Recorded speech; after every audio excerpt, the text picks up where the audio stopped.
Today, we're diving into one of the most unbelievable survival stories you will ever hear. I mean, this is the true story of a 17-year-old girl who fell 2 miles from a plane that was literally disintegrating in the sky, and somehow she lived. Okay, let's just start with this quote and let it sink in. The next thing I realized was that I was no longer inside the plane. I was outside. Can you even imagine? That's what 17-year-old Juliane Koepcke said happened. That one sentence, it just captures the absolute terror and, frankly, the sheer impossibility of her situation. So let's set the scene. It's Christmas Eve, 1971. This is supposed to be a perfectly normal, happy flight, right? Juliane and her mom are flying over the Peruvian rainforest on their way to meet her dad for Christmas. But then, things go horribly wrong. The plane flies straight into this massive thunderstorm, and then, crack! A bolt of lightning hits the wing. And we're not talking about a normal crash here. The plane literally disintegrates. It's torn apart in midair, and everyone and everything is just plunged into this violent storm. And this is where it gets really strange. As she's falling, still strapped into a row of seats, just tumbling through the air, she looks down at the jungle canopy and remembers thinking it looked like cauliflower. Isn't that wild? Such a bizarre, calm thought in the middle of absolute chaos. That was right before she blacked out. Now that fall should have been the end, no question, but it wasn't. The very next day, Christmas Day of all days, she wakes up. She's lying on the floor of the jungle, and she is completely, utterly alone. You'd think she'd be just shattered, right? But get this. After falling for 2 miles, her injuries were astonishingly minor. A broken collarbone and a wound on her foot. That's it. It is just miraculous. Not only was she alive, but she could actually walk. Okay, so she's alive. But let's be real, her problems were just beginning. I mean, think about the odds here. On one hand, you have the Amazon rainforest, vast, dangerous, one of the toughest places on the planet to survive. And on the other hand, what does she have? The clothes on her back and a single bag of candy she found. That's all she has to work with. And this is the real turning point in the story. It stops being just about the accident, about what happened to her, and it becomes about what she did next. This isn't just a story about luck anymore. It's a story about smart, active survival.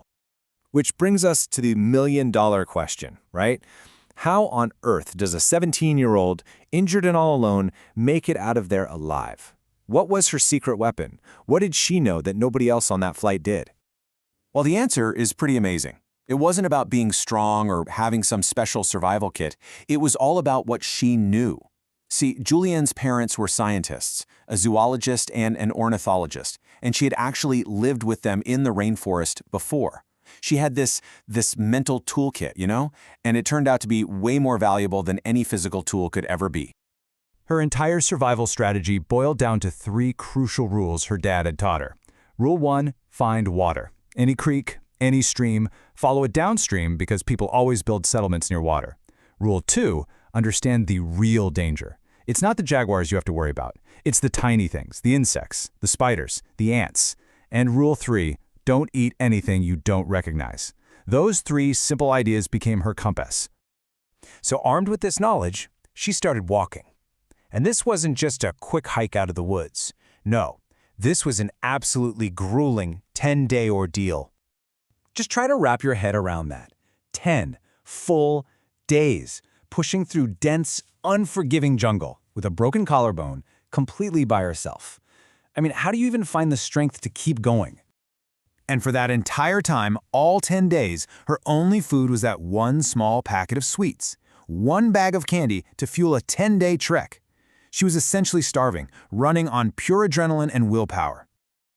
She said something later that really sticks with you. She described it like this: in the jungle, everything is dying noiselessly, millions of times over. It really shows you this wasn't just a physical fight. It was a huge mental battle, being surrounded by that constant, quiet cycle of life and death. And remember that lesson from her dad about the small things being the real danger? Well, he was absolutely right. Her greatest enemy wasn't some big predator. It was the relentless swarms of insects that bit her day and night. And the situation got bad. Really bad. Her bites got infected and, well, she described maggots in her wounds, appearing like asparagus tips from a jar. It's a truly horrifying image, but it tells you just how close to death she really was. So now we're at the final act. After 9 days of agony, exhaustion, and near starvation, her dad's #1 rule, follow the water, was about to pay off. Big time. On the 10th day, she's still following that river, and then she sees it. The first sign of civilization since the plane crash, a small moored boat. Imagine that feeling. For the first time in over a week, hope was real. And close to the boat, she finds a little hut. It's empty, but who cares? It's shelter. It's proof that people actually come to this spot.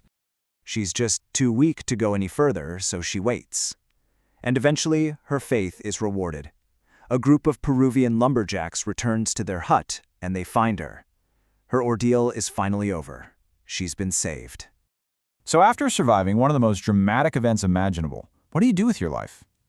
Well, she chose a surprisingly quiet path. She became a librarian. And I love her reason why. She said it was as if to offset all that drama. Makes perfect sense, doesn't it? And that really brings us to the final thought here. Juliane's story is incredible, for sure, but it's also a powerful reminder. It makes you wonder, in a real crisis, when all the technology and tools are gone, what's in your head that could save your life?